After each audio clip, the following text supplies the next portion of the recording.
It's the Sod Pod. Brought to you by Grassland Agro. The Sod Pod.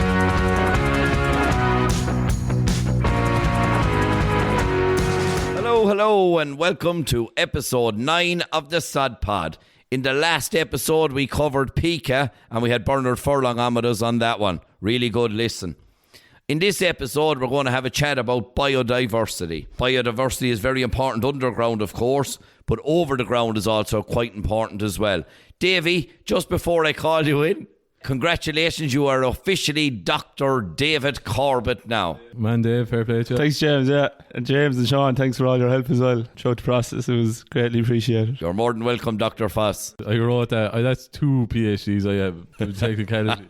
I know, thanks. John helped me write the acknowledgements. I suppose we better give you a shout out as well there, James. You had a big landmark there over the weekend, the big 4-0. He hit the midlife crisis hard on Friday as well. Fierce hard. We won't talk about the internal struggles of our own department here, but things are stressful. Happy birthday, James. Oh, thanks very much, lads. Had a great time. You were fresh Monday, Jim. I was fierce fresh Monday now. I was shook enough on Tuesday. It kind of got a delayed reaction to it. Went out there on Saturday and our family dude, the wife done a great job organised all beefs and salads, buns and cake. Surprise, Jim, wasn't it? A surprise that I was well aware of. And we drank a few pints watching the FA Cup final. Great win for Liverpool.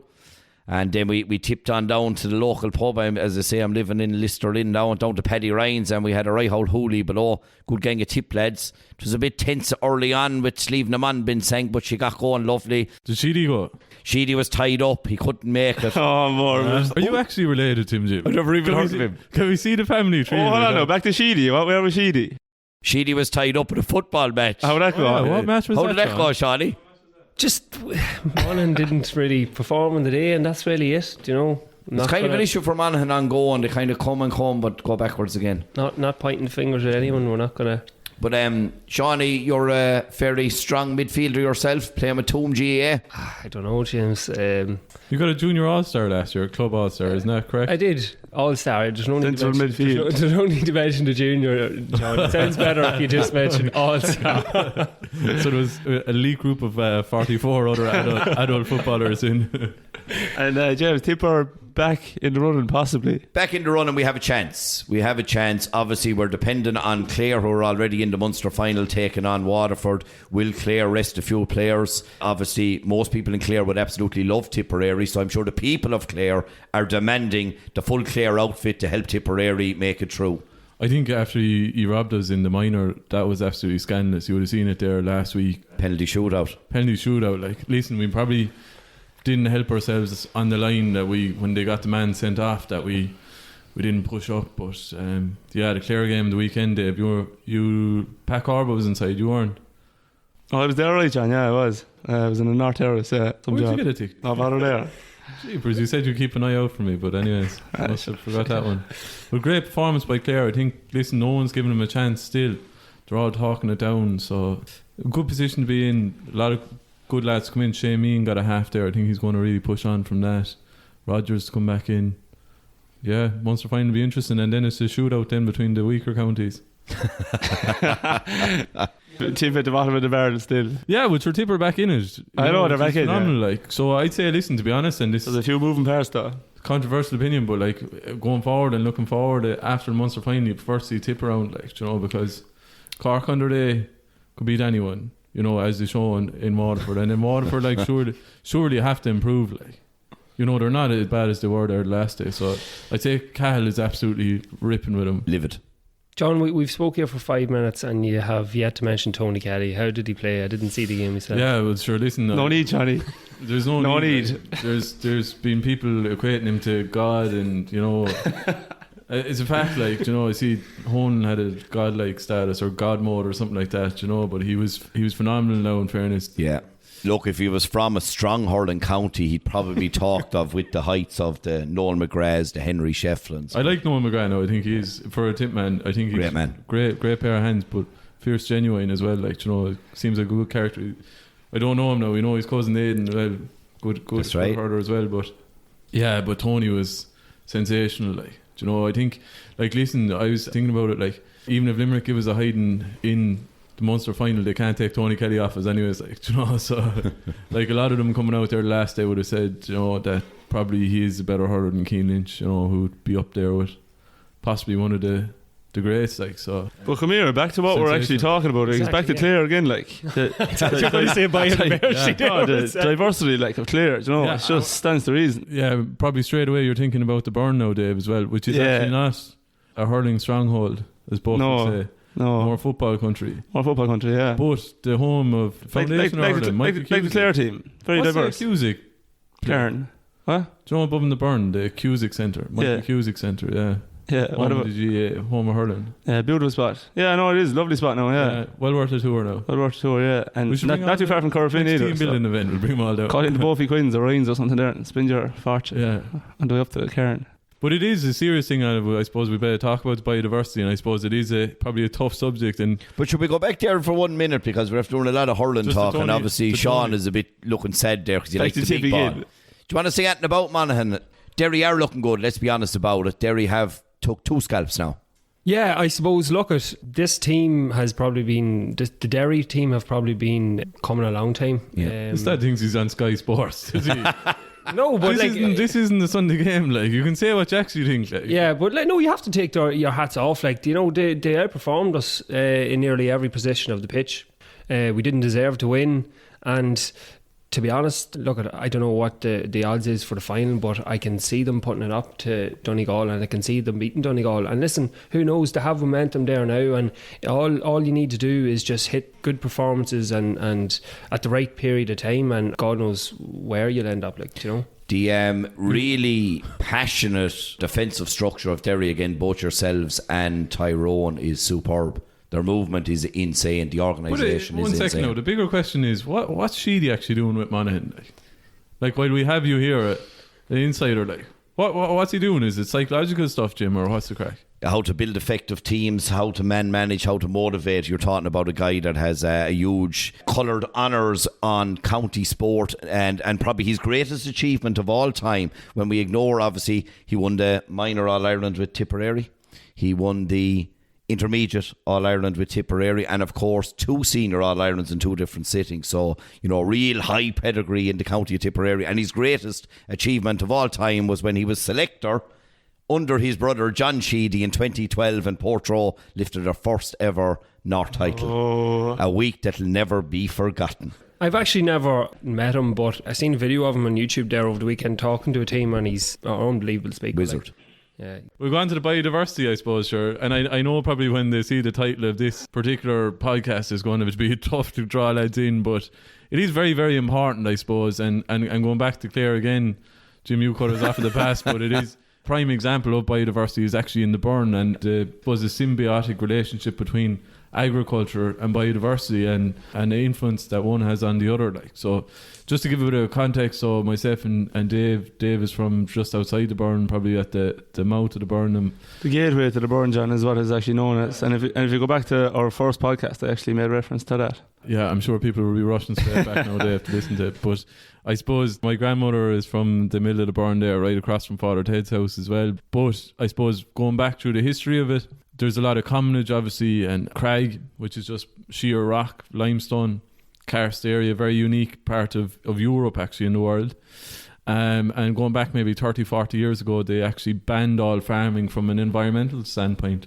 But that had a huge negative knock-on consequences on the biodiversity in the area. Because what effectively happened, you had these... Scrubs just took over. The hazel, yeah. So it's an invasive species. But whereas previously the upland grazing and the winterage would have helped to control that as well. Yeah, and that was just a common practice. You know, there was goats, I suppose, cows historically would have been grazing it, and when they cut that out to try and, I don't know, rejuvenate it or protect the species that were in the Burn, as you said, John, just took over. So that was the issue back then. So yeah, at the moment, I suppose it's commonage. So a group of farmers would own a particular hill or an area of land, and they would have access to that over the winter periods for grazing. And also wild goats all over the Burn. all Yeah. over. And I see myself, we actually, I know you make reference now, but I make reference to myself. We do with a contractor at home. Another plug. Pat Corbett and Sons agree. but son Cahill. I know, but seriously though, like we do a bit of, we spread with slurry in the burn, around the burn, and in the springtime particularly, you see the goats down the lowland. Crazy, absolutely crazy. There could be 300-400 goats in a group down grazing, but it's gaslight, you know, if they see you at all, they're gone. I remember we were chatting to John Martin one day, who's well known from that Burn Life programme. He was saying no one ever got any luck from hunting the goats as well, like the wild goats. So we had a few in around Ennis as well. Do you remember that? That's right there, yeah. Back in, that was probably 18, was it? Or 17, 18, yeah. Yeah, we shipped them off up the Loud, up around your country. But you're talking about history there, right? So I think reps came in 1994. And I suppose since then, the average farm size has increased, cow numbers have increased, stock numbers have increased. Is it fair to say that biodiversity on farms has reduced since then? Or, like, do you know, I suppose there's a renewed interest in it now because the whole sustainability message is so important now at the minute. But what is very specific, area specific, like. The Midlands and probably the East Coast probably have most hedgerows. I think Cavan Monaghan have the most in the country. Hedgerows. There's a lot, but I don't know if and you'd imagine the west of Ireland would have a lot of hedgerows, but it's not, like, because of the burn and areas like that, Connemara and that, just a lot of open flat space. But look, other kinds of diversity, I suppose. Like, I suppose going back before we move on from the burn, one of the key things was the relationship between agriculture and actually biodiversity. That winter management was fantastic for the actual livestock. So the Brutons, who would be a Fianna Fáil or a Fine Gael, I'm brutal in politics, Jim. John Bruton and Co, Fine Gael. Fine Gael, yeah, Fine Gael. Blue shirts, is that him? That's the lads. Yeah. But they would have bought a huge amount of the commonage because they were big cattle dealers and cattle finishers. So they would have bought a lot of actual winterage in the burn, and they used to drive cattle down from Meath. They'd outwinter them there, and then when they went back to good grass, and then they get compensatory growth. And this is probably something, you know, you see research from Grange over the last 10 years on compensatory growth. It goes back to the old traditional values and traditional farming practices, you know, that we had. And listen, the cattle probably, you see, even if you drive around the burn, anyone on their holidays, you'd see probably more continental cattle, but previously it was more traditional breeds, kind of black and blue cattle is what they used to call them. But that was really important for actually clearing off the scrub on the upland areas, on the winterage, on the crag, so that we could get this flora and fauna to flourish. But even going to the flora and fauna, John, like the species in the burn, crazy, like, you know, species that are coming from Antarctica and all that crack that are being held in the burn. And the other one is actually, it's actually a nice little figure. I know, I remember this from back in school, was there's like 33 species of butterfly or something in Ireland, and 26 of them I think are in the burn. It can be found in the burn, but like a lot of them in danger. But that's a little one there now for you, Jim. I like that one, yeah. Yeah, I suppose it's well worth people going to see it, like, you know, to be fair, for Clare tourism and Clare. No, let's, from the Clare loving that we're currently going through, we might just step out into biodiversity in general. Obviously, that's what we're talking about. But we love Clare as just a continuing theme that's ongoing. You know? But I suppose to paint a picture for the listeners, the reason why we're talking about biodiversity is, number one, on our sustainability programme, there's a biodiversity aspect to that. Yeah. And I suppose in all the episodes nearly that have been out so far, we've talked about the importance of the soil, the biodiversity underneath the soil. But actually there is a huge importance to the biodiversity above it. And we're in a very privileged position, and so is our ATCs, going out and visiting farms and talking to farms and seeing what farmers are doing. And a lot of farmers are trying their best to improve, I suppose, maintain what biodiversity that they have and improve it. And there's different ways that can be done, which we'll talk about now in the next couple of minutes. But I suppose first of all, to start off, John, biodiversity on farms. If you're going out to a farm, what are you looking for, or what to you means that a farm has a good biodiversity score, or whatever?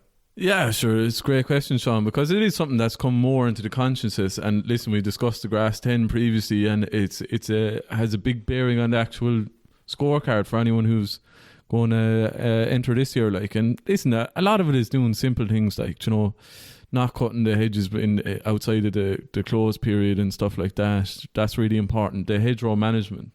So like, there's a couple of different options you can take into account. Like, some lads absolutely butcher them. Give Pat Corbett a rub again there.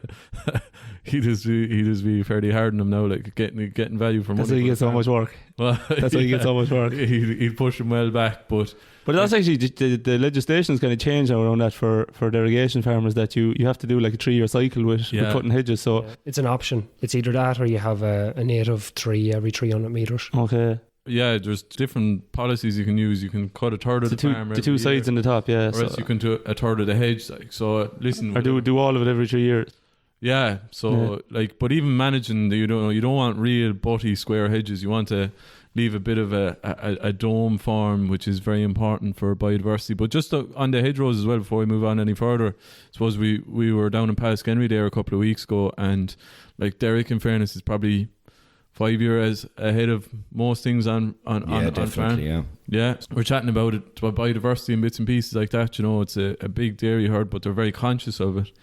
And the two don't always go hand in hand, like biodiversity and large dairy. The kind of connotations about in the media about dirty dairy, and we've seen that a lot there with the Glanbia plant and X, Y, and Z. But he actually got a biodiversity analysis done on the farm, an in-depth analysis, and one of the things that he talked about that they actually were trying to improve on is providing biodiversity corridors. So instead of having a big open space maybe in the middle of the farm where there's a lot of paddocks, is that you have these corridors that wildlife can move from across the countryside, which is very interesting, I thought. Like, so there's not any major gap between one hedgerow and it's tiny and lovely too, John, with the carbon side of things, and we won't go into too much detail on the carbon, but like if you have good biodiversity on a farm, good hedgerows, you are going to have better sequestration and stuff like that. I know Lillian O'Sullivan and David Wall are doing a bit of work in Johnstone Castle where they're actually destructively sampling trees and hedgerows and trying to get an idea of across different species and how much above ground and below ground biomass there is, and trying to gauge how much they're sequestering every year. But just the quality has a direct impact on the amount of carbon that can be sequestered. Just on I suppose you see on social media some farmers that are putting in the ponds, as you said, or designating a couple of acres on some portion of the farm. I've seen it myself. A couple of farmers in Cavan Monaghan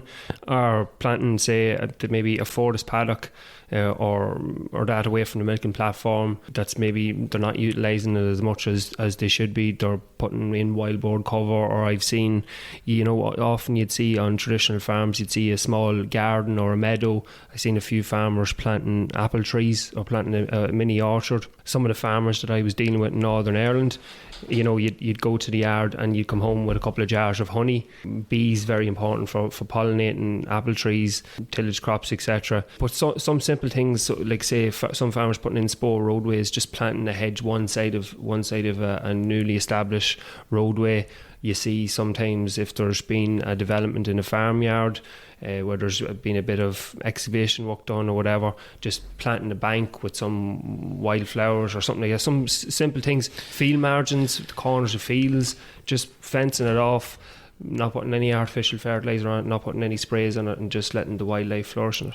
And it's a key point too, Sean, is that look, we talk about quality, and that's only a part of it, and diverse hedges and trees, and that is another major part of it, because I suppose you need trees that, I suppose, for nesting and all that, for birds and whatever, and then the other one is ones that flower, I suppose, for pollination and for pollinators and that. Like you talked about apple trees, and certain crops, I suppose, need to be pollinated, so that is key as well, and they're bringing different species in of wildlife, and John was on about flora and fauna and that there as well, so you're bringing different species of birds, insects, and wildlife and everything. I think one of the recommendations I seen on the Teagasc website was that you don't want your ditch to be any lower than 1.5 metres, and that's very important, because sometimes you might see a nice tidy hedge, or the contract was after in, but it's lower than a metre, and really it's doing nothing for wildlife life. Not birds can't nest, foxes can get at the nest and that. So it's just being aware of some of the key requirements that you think you're doing a good job, but you might be doing more harm than good. And on that, Shawnee, like Teagasc have some great articles online there, and they're all worth a look. The value of hedgerows and stuff like that. They're really worth now nosy as well to pick up a few ideas, because like I'd always come back to this. farming comes into a bit of stick every now and again, but the simple fact is, without farming, we have none of this. It is these hedgerows. This is where the hedgehogs are. This is where the rabbits and the hares are. We got the birds and the bees. We've got that whole diverse nature that is that image of Ireland, that green, clean image, rural Ireland, and that's where this is happening. And this isn't in the cities, and we always have to maybe ease off on our farm and our rural community because it is so powerful for all of this. But there's nothing better than, especially this time of the year, waking up early on a Saturday morning, say heading over to the farm, and you can hear the birds singing on the way. It was like when I was coming home from the 40th Saturday night or Sunday morning, I could hear them singing as well. Majestic. Yeah, it's great. Like, but you're right, Jim. Farmers are the stewards of the land, and they're absolutely vital in the whole thing. And you know, you would feel it, like, come back even from the countryside, from a city, like the quality of the air and everything is. And it's what we're built upon in Ireland, like, you know, our produce, like, it's a green image. It's not just grass, it's, you know, the tree lines, the hedgerows, just the diversity across the countryside. But like I know within Grass and Agro, we have done a bit of work on a few monitor farms with all the co-ops last year on mapping hedgerows, but every day we go into farm, we're talking about diversity in the soil and talking about soil biology, and that's another major component of biodiversity on farm.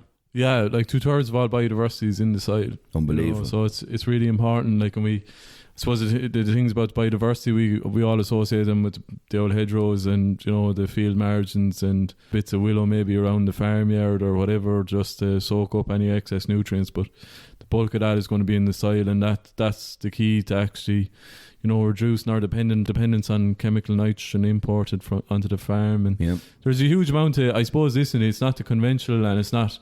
Maybe, I suppose some people find it, you know, it doesn't look great because, as you say, often the messier it looks, the better it is for biodiversity. You know, the hedges or whatever, but very important. And I think we are very good at it, and we should be proud of it, and we can improve. Like, it's like the same thing. It's like the grass-based production model. We're good at it. We can improve. It's like our sustainability emissions, farm gate, or the biodiversity. All these things interact with each other, and we can improve in it, and we will. And probably something we'll come back to again another time, Jim.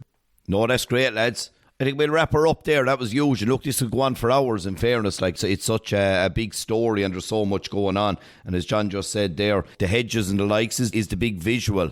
But he also made a great statement there. 2/3 of all the biodiversity is in the soil. And that's what the farmers manage, and doing great work on that as well. Hedgerows are the biodiversity corridors for the wildlife, and that's great. If you can in certain scenarios, make some more bridgeways and connectors that they can move that bit more freer around. And we have the privileged position of being on so many farms each day. We get to see this every day and see the really great work that the farmers are doing. Mind yourself out there. Farm smart, farm safe. Hey, thanks for listening to the Sod Pod. We hope you enjoyed it. To find out more, head over to www.grasslandagro.ie or check out our social channels: Facebook, Twitter, Instagram, LinkedIn and YouTube. That's all for this episode. See you next time.